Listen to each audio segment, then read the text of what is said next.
So this is my final for COM 2800 for Dr. Sergio Juarez, and this is my audience. And I'm outside the Jamba Juice on campus. So yeah.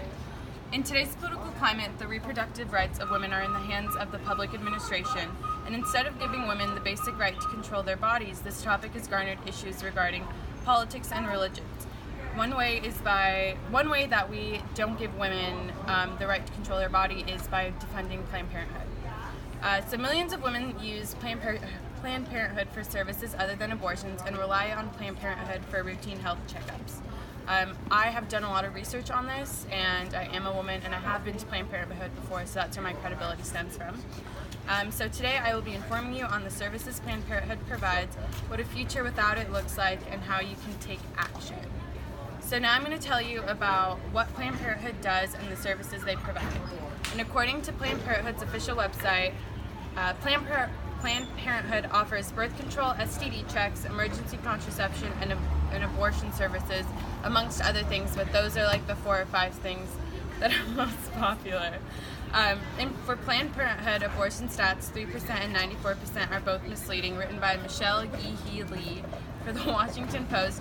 42% of services are for STIs and STDs, 34% are for contraception, 1% is other services, 11% is other women's services, 9% is cancer screening and prevention services, and 3% are abortions. So there's a common misconception that all Planned Parenthood does is provide abortions, and that's what I believe that pro-lifers kind of latch on to when it comes to just being misinformed about it. And in fighting for funding, values, advocacy, and Planned Parenthood's Right to Life by Jacqueline K. Brandhurst and Freddie J. Jennings for Journal of Public Relations Review, they say, for example, Planned Parenthood emphasizes that none of Planned Parenthood government funding goes towards abortions, yet there is a movement to defund the organization because of the practice. So if you think about it, only 3% of what they do goes towards abortion services, and they're not denying that, but it is only 3%, so there's 97% of them doing other things. So it's really inhumane to take that away from others. So now that I've informed you of what it is, now I'm going to tell you what a future without it looks like.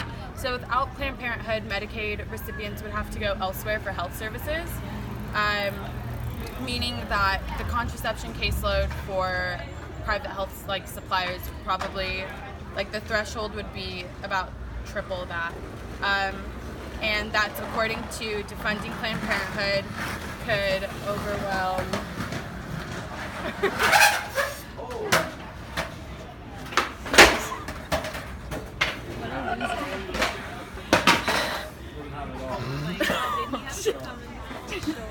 I can't breathe. He looks really cool.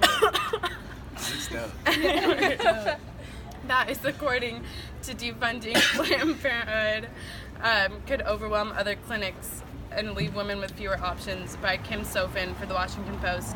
Basically, Planned Parenthood is a safe space for women to get contraception easily and responsibly, and can community health centers fill the healthcare void left by defunding Planned Parenthood, by Sarah Rosenbaum.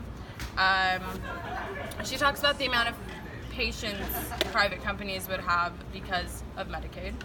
And she says, but to assume that health centers are in a position to fill the void left by barring a healthcare provider of Planned Parenthood importance to Medicaid beneficiaries, even providers as attuned to their needs of the communities and accessible as community health centers, is simply wrong with the defunding of Planned Parenthood.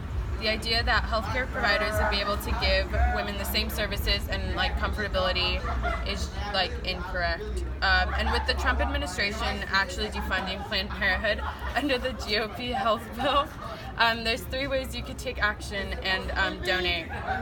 So the first one is if you go onto the iStandWithPlannedParenthood.org, they provide 3 ways to take action.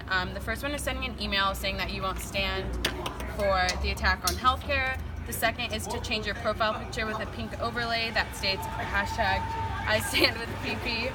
And the third is to be a Planned Parenthood defender. And defenders are a core group of supporters who have said they'll give their time to defend Planned Parenthood and the health services they provide and the people who rely on them. So basically you just get email and text alerts regarding different things like calling Congress and all of that. So now I'm going to conclude my speech.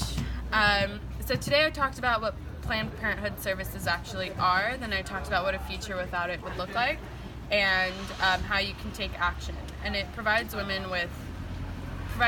of women with a safe space to access medical services that you can't find elsewhere. So yeah, you can follow the 3 actions that I talked about earlier, or you can go and donate to PlannedParenthood.com or .org. And so yeah, I think you guys should educate yourselves on this topic before making any rash decisions or any opinions, because it is something important. And yeah, that's it. And this is my audience. They came because I was